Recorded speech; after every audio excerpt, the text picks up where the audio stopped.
Assalamualaikum warahmatullahi wabarakatuh. Di sini perkenalkan, nama saya Muhammad Alwi Ahsani dengan NIM 205335256. Saya kebetulan termasuk salah satu mahasiswa TI kelas Prosus.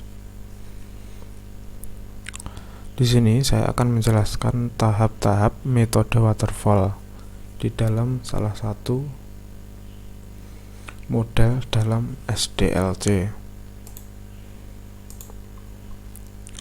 Di dalam model waterfall ada beberapa tahap ini, 1, 2, 3, 4, 5 tahap ini, dan setiap tahap harus dilalui dari atas dulu, kemudian semakin ke bawah, dan semakin ke bawah.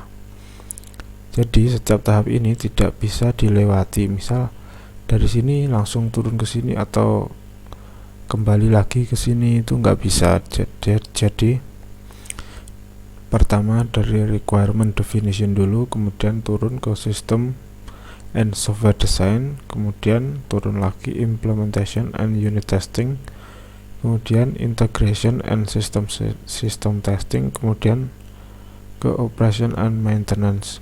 Dan ketika sudah ada di operation and maintenance ini, di sini bisa kembali lagi, misal requirement and definition, atau misalnya integration and system testing, atau implementation and unit testing.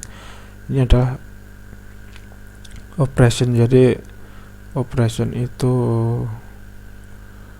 dioperasikannya sebuah aplikasi atau program yang dibuat, dan maintenance atau dalam tahap perbaikan ya, atau pengembangan gitu. Oke, selanjutnya lebih detail, requirement analysis. Yang pertama,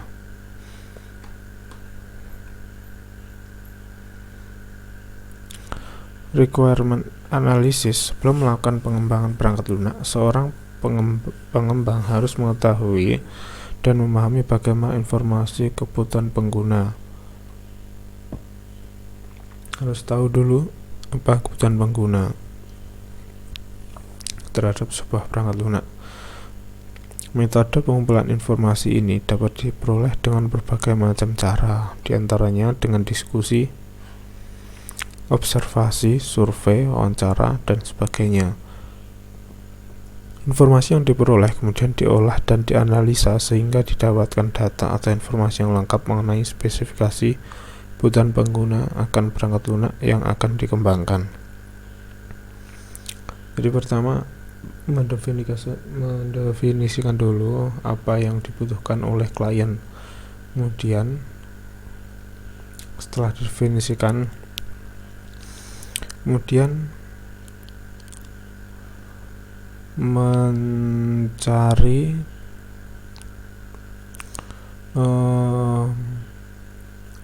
mengkonfirmasi ya, misal dari klien, paham saya gini, terus disampaikan apakah benar yang dibutuhkan yang seperti ini gitu. Terus kemudian itu dijadikan catatan, ditulis itu, agar nanti ketika mengembangkan program itu bisa terrealisasi sesuai dengan yang dibutuhkan oleh klien. Kemudian develop detail data and process model including system inputs and outputs. Jadi mengembangkan yang detail, data-detailnya itu seperti apa, itu dianalisa, disampaikan kepada klien gitu. Dan develop, ini terakhir ya, develop test and evaluation requirement that is stable system performance. Oke, kemudian system and design software. Setelah kita mengetahui apa yang dibutuhkan oleh klien, kemudian kita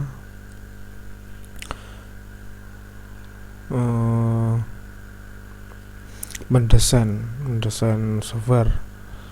Jadi mendesain itu sudah termasuk. Kalau misal web itu kita membuat tampilan, user experience, user interface itu seperti apa yang gampang digunakan oleh pengguna. Kemudian dari sisi backendnya kita membuat sebuah kode yang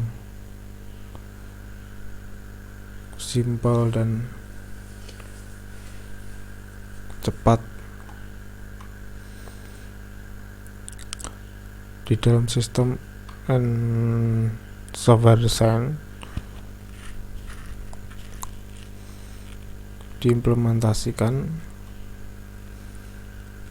desain yang kita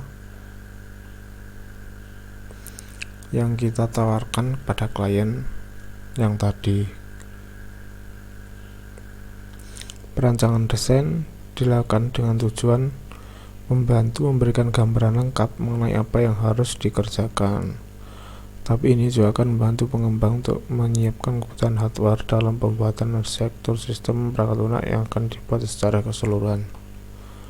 Nah, kemudian setelah sistem and design software sudah selesai, dan lanjut ke implementation and testing and unit testing. Jadi per unit itu dites dulu.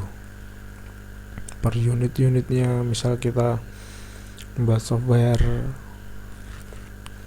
web itu ada unit-unit, per unit itu dites, implementasinya bagaimana, semuanya dites dulu.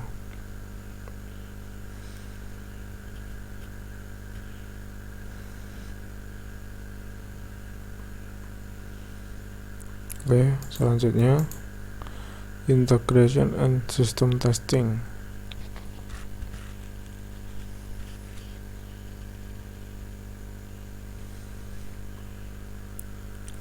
Setelah unit-unit tadi sudah terrealisasi, sudah dibuat sedemikian rupa, kemudian kita akan mengecek ke yang lebih atas lagi, yaitu integrasi antar unit tadi bagaimana itu. Setelah seluruh unit atau modul yang dikembangkan dan diuji di tahap implementasi, selanjutnya diintegrasikan sistem secara keseluruhan.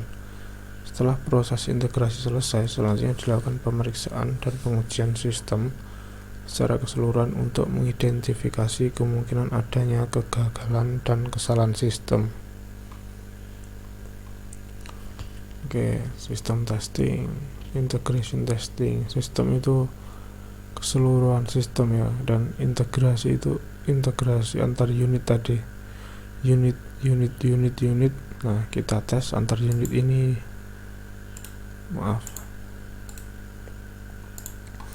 Antar unit ini dengan unit ini, atau unit ini dengan unit ini, itu dites. Kalau sistem testing itu memuat keseluruhan sistem yang kita buat. Oke. Selanjutnya operation and maintenance. Nah, ini adalah tahap terakhir dari metode waterfall.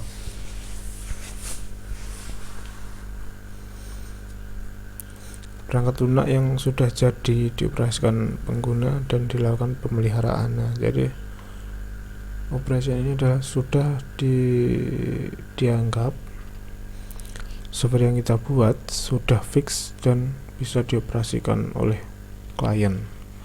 Jadi si klien sudah bisa mengoperasikan aplikasi kita, dan setelah misal di dalam sebuah pengoperasian ada suatu hal yang kurang, atau mungkin ada bug yang tadinya